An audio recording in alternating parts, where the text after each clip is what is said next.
grįžtame į Uostamiestį, čia liko ketvirtasis rungtynių kėlinys ir rezultatas, kuris dega švieslentėje 78-66. Jeigu sekate šią transliaciją nuo pat pirmo kėlinio, puikiai suprantate, jog klaipėdiečiai nieko neišvaistė per trečiąjį ketvirtį ir turi lygiai tą patį 12 taškų pranašumą, kurį turėjo ir po pirmosios rungtynių dalies. Na, Rasai nekartą grasino trečio kėlinio metu sumažinti tą savo deficitą iki vienženklio, komanda skyrė ir 7 taškai.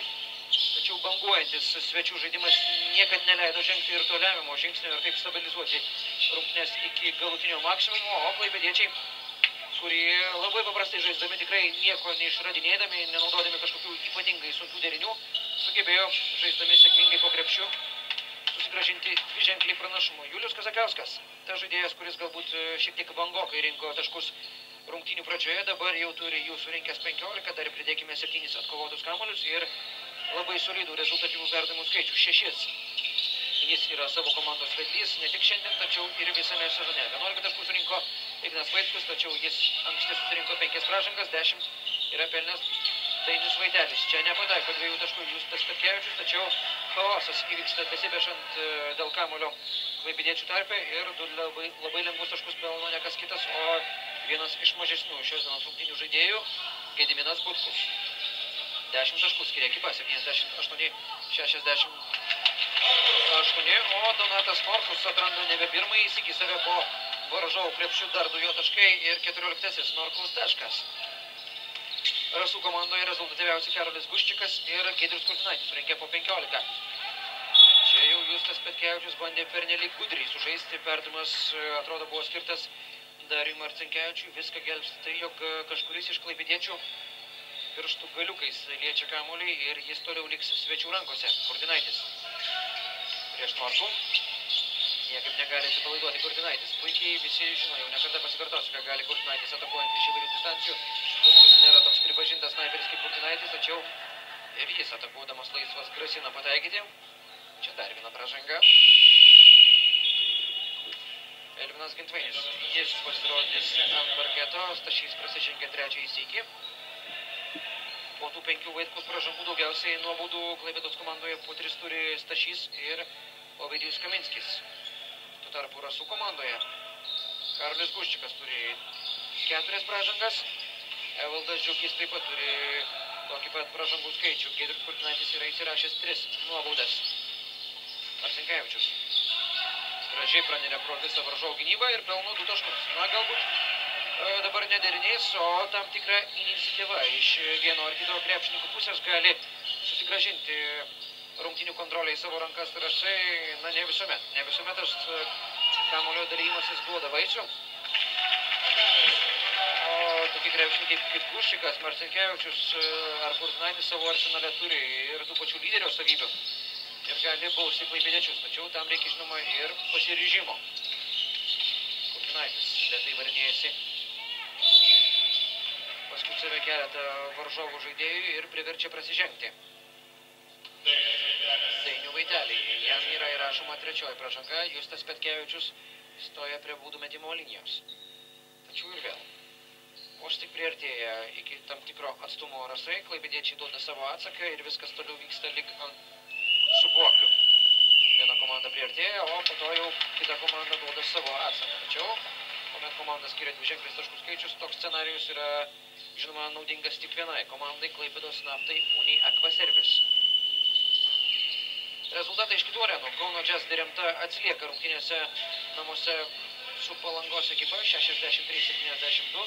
Jeigu palangiškai iškovos pergalė ir toliau tęs kovą dėl vietos pirmajame 7-tuke. Jonavos patraukimą ir toliau atsilieka nepadarių skirtumų rungtynėse su Marijampolės Sūduva Mantinka 39-60. Zanavykas 69-70 namuose atsilieka 1 tašku mače su Ežerūnų Kariu. Perlas Emerų baigė tvirtinti savo pergalę rungtynėse namuose su Šilute.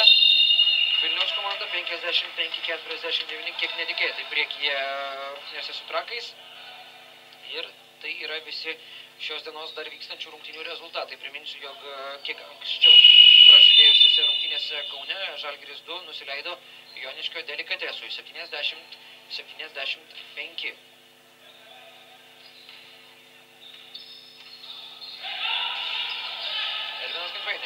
su kamuliu. 20 sekundžių iki atakos pabaigos, tačiau Vaitelis dabar ruošiasi ryžtasi metimui, jį prameta ir Gediminas Butkus nieko nelaukdamas perina savo aikštės pusę ir jau pavojingai atakuoja iš vidutinio nuotolio.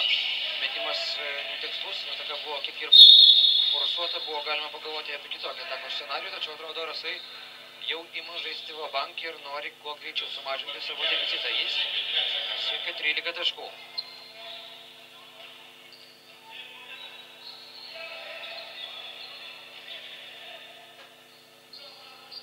Maželis kartu su Elvinu Gintvainiu pradeda dar vieną savo komandos ataką. Kalbant apie tai, kas rytoj laukia abiejų ekipų, rytoj Rasai išmėgins savo jėgą su Jazz Direntos ekipa. Tuo tarpu klaipėdiečiai žais svarbų mačą kovoje dėl pirmojo septintuko su Trakų ekipa. Rungtynės vyks Trakuose. Ir tai bus beprotiškai sunkus išbandymas Ryčio Vaišvilos komandai. Trakai yra viena iš dominuojančių jėgų šio sezono NKL pirmenybėse, užima trečiąją vietą turnyro lentelėje ir pergalė šiandieną mače su Vilniumi sustiprintų Trakų viltis ir likti toje trečioje pozicijoje po pirmojo etapo.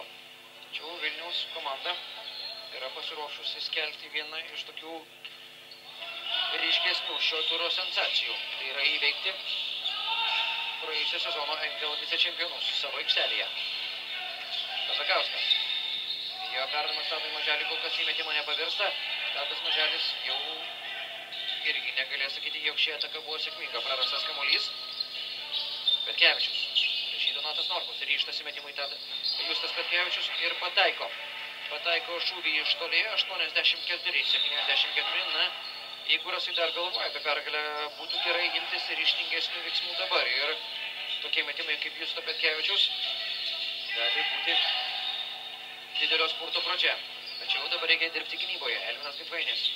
Gražus jos slalomas tarp dviejų Rasų komandos žaidėjų ir viską užbaigė 2 taškais. Elvinas Gitvainis turi gerą driblingą, turi gerą aikštės matymą, galbūt metimą ne patį užtikrinčiausią turi Elvinas Gitvainis. Tačiau kaip ten bebūtų, dabar jis 2 taškus išpeša iš šios atakos. Marcinkevičius. Prieš jį žemesnis Tadas Maželis. Marcinkevičius priartėja prie varžovo krepšio ir viską sutvarko pats. 86-76.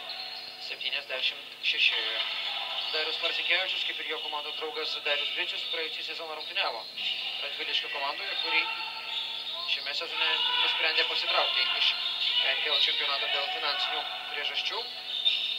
Ir Gricius ir Marcinkevičius sugrįžo į NKL čempionatą jau kitoje stotelėje Raseinių Rasų komandoje. O čia 2 taškai. Tiksliau 3 taškai. Juos pelno Tadas Maželis, 89-76 ir vėl lygant su Kokliu viskas ir žada pasibaigti šios dienos rungtynėse ir jeigu tai pasibaigs, matysime 13-ąją Naftos Uni Akvaservio pergalę. Vietos intrigai dar tikrai yra. Gitvainis. Jo sudėtingas metimas čia jau dar nelikti norėjo vieną subaigti ataką, dabar 5-1. Džiaugys kamuolio nesugauna, o toks kiekybinis pranašumas, net ir toks maksimalus kiekybinis pranašumas neleido pelnyti 2 lengvų taškų. Ir Albertas Vilimas prašo minutės pertraukėlės.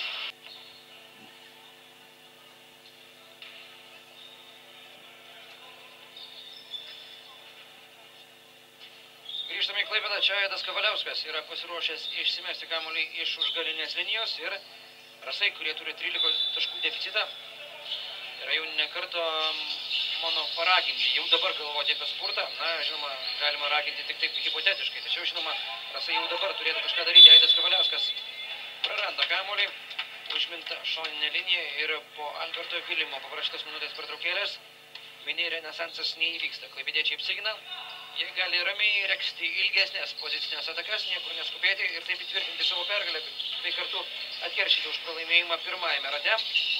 Tuomet Rasai laimėjo 72-74, čia pražanga aikštės viduryje.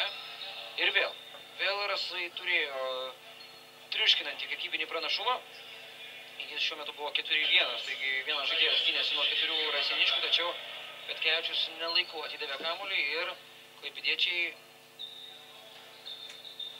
buvo nubausti tik tai pražanga. Ir ta pražanga verčia Rasus iš naujo regzti pozicinę ataką, o pastaruoju metu pozicinės atakos svečiams nebeskyla. Petkevičius, jis atakuoja iš toli, nepataiko su kamuoliu. Buvo Elvinas Gitvainis, tačiau dabar jį perima Aidas Kavaliauskas. Petkevičius Perdavimas Giedriui Kurtinaičiui, Kurtinaitis prieš Donatą Norkų. Išvengė Norkaus gynybos, tačiau neišvengė Tado Maželio apsiausties ir kamuolys skrieja į užribį, tačiau ne nuo svečių rankų, nuo šeimininkų. 4 sekundės iki šio Rasų išpuolio pabaigos. 3 minutės 57 sekundės. Gražiai gauna kamuolį Karolis Guščikas ir dabar jau įspūdinga Rasų komandos ataka, puikiai kombinacijai, išsimetant kamuolį iš užgalinės linijos ir rezultatas 89-78. Gintvainis. Koks gražus perdavimas Donatui Norkui ir Donatas Norkus nebe pirmąjį sykį šios dienos rungtynėse yra maitinamas tokiais savalaikiais perdavimais. Buvo Juliaus Kazakausko perdavimų serija Norkui, dabar ir Elvinas Gintvainis parodo, ką moka, perdodant kamuolį ir vėl plius 13 taškų šeimininkams. Kalbant apie geriausiai kamuolius dalijančius klaipėdiečius, galime įskirti tai tą patį Elviną Gintvainį. Jo sąskaitoje jau 4 perdavimai, tačiau negalime nepaminėti Viktoro Chodosovskio atlikusio 5 perdavimais, bei žinoma Juliaus Kazakausko. Jo sąskaitoje 6 rezultatyvus perdavimai.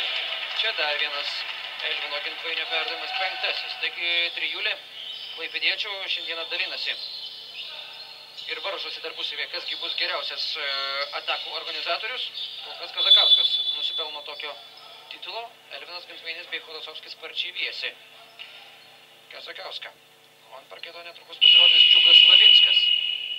Jo įžengimas į aikštelę neretai asocijuojasi su jaunų lemta rungtynių baigtimi. Jaunas krepšininkas yra Džiugas Slavinskas, nenoriu numenkinti jo talento. Taip, jis yra ateities žaidėjas, tačiau treneris Rytis Vaišvila negali leisti savo prabangos, leisti Džiugą Slavinską, kuomet rungtynių linkimas dar nėra išspręstas. Tačiau galbūt po sezono kito Džiugas Slavinskas jau galės būti ir tvirtas startinio penketo žaidėjas. Kaip ten bus, mes matysime, o čia Julius Kazakauskas atkovoja dar vieną atšokusį kamuolį ir tai jau yra 8. jo atkovotas kamuoliukas. Šiame sezone Kazakauskas atkovoja beveik po 10 kamuolių. Dar bando savo laimę atakuojant iš toli, metimas netikslus ir su kamuoliu bus Rasai. Ir Klaipėdos Fortūnos moterų krepšinio komandos žaidėjus jau palieka Klaipėdos kūno kultūros ir rekreacijos sporto centro salė. Galbūt supranta klaipėdietės krepšininkės, jog jų vyrai kolegos, rungtyniaujantys NKL čempionate, jau yra iškovoję tą pergalę. Iki jos galutinio oficialaus pripažinimo liko 2 minutės ir 28 sekundės. Guščikas pataiko baudos metimą. Jis žaidžia dar vieną labai gerą mačą, 18 taškų, 11 atkovotų kamuolių. Ir vėl naudingumo balas bus toks, kuris neleis pagadinti statistikos, tačiau žinoma, Guščikas tikrai nežiūri į statistiką, bent jau iškart po rungtynių, galbūt vėliau nusistovėjus vandenims jis pasižiūri, kaip jiems sekasi čempionate, tačiau kaip ir visa Rasų komanda, kaip ir kiekvienas save gerbiantis krepšininkas, pirmiausia, reikia žiūrėti į komandos rezultatus, o tik po to jau į statistiką. Vaidelis atakuoja iš toli, taiklaus metimo nėra, kamuolį atkovoja aikštelėje pasirodęs Laurinas Plašinskas po keitimo ir čia dar viena pražanga, Džiugas Slavinskas. Epizodiškai šiame sezone rungtyniaujantis krepšininkas stos prie baudų metimo linijos. Džiugas Slavinskas šiame sezone renka vidutiniškai po 1 tašką.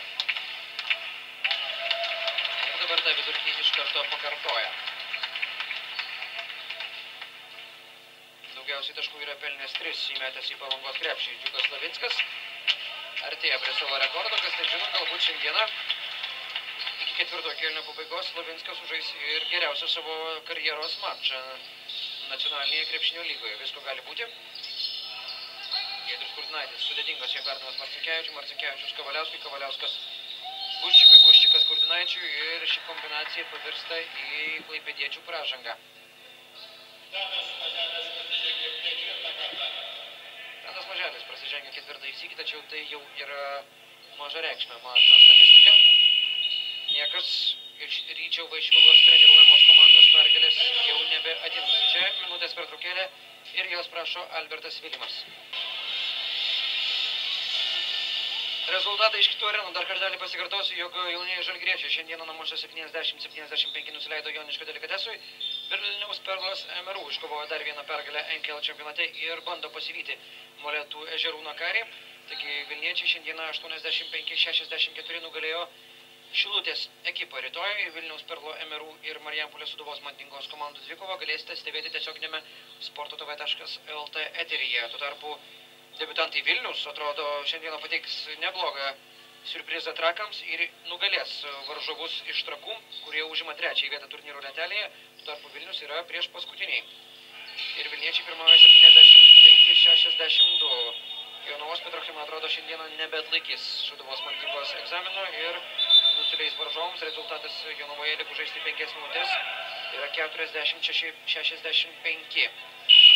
Taip pat Molėtuvos Žirūnas Karys patyrė vieną iš savo retesnių pralaimėjimų, šiandieną nusileidęs Šakiuose Zanavykui 79-76, taigi molėtiškiai ir Vilniaus Perlo Emerų krepšininkai susilygins pagal pergalių skaičių. Čempionate po 19 iškovojusios abi komandos ir Kaune Jazz Diremta 88-80 atsilieka rungtynėse su Palangos ekipa. Aidas Einikis laisvas atakuoja iš toli, gali atsidaryti savo taškų sąskaitą ir jaunasis krepšininkas tą ryžtingai daro. 98-82 klaipėdiečiai gali pelnyti net ir 100 tašką. O tai daug ką pasako apie prastą ir šlubuojančią svečių komandos gynybą. Elvinas Gatvainis. Likus žaisti pusantros minutės iki ketvirto kėlinio pabaigos kontroliuoja kamuolį. Na, galbūt jau šios atakos metu mes matysime įsižiebiančius 3 skaičiukus ties Klaipėdos komandos pavadinimu. Čia kamuolys ir toliau liks šeimininkų rankose.